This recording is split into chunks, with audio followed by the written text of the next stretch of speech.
don't have anything against artichokes. They're great on pizza, you can't beat a good spinach artichoke dip, but in this little card game, troublesome little artichokes are running rampant all over our gardens, so we're clearing them out.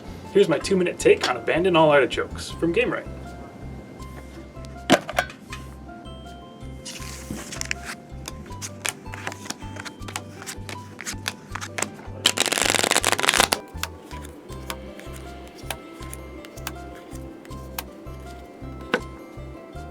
When the game begins, each of us will have our own garden deck, completely overrun by artichokes. And by the end of the game, our goal is to be the first player who can draw a 5-card hand that has not a single artichoke in it.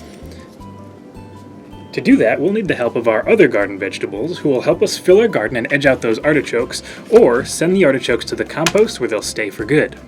The vegetable abilities are straightforward, but most are only useful in some situations. For instance, early in the game, broccoli is super useful because you'll have hands packed with artichokes every single turn.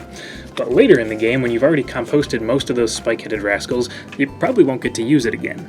The onion even makes you give it away to an opponent after you use it, so there are some really interesting player interactions and decisions to make and to look forward to.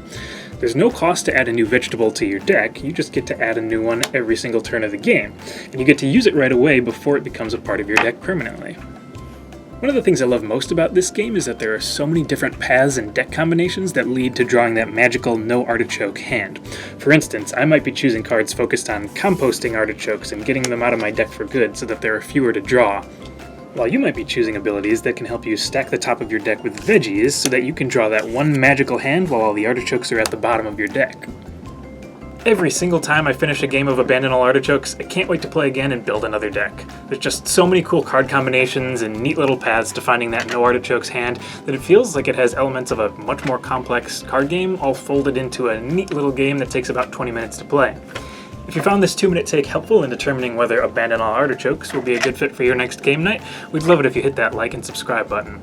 You can also live chat with us on our virtual barrister video service and get some more great ideas. Thank you so much for watching, and we will see you next time.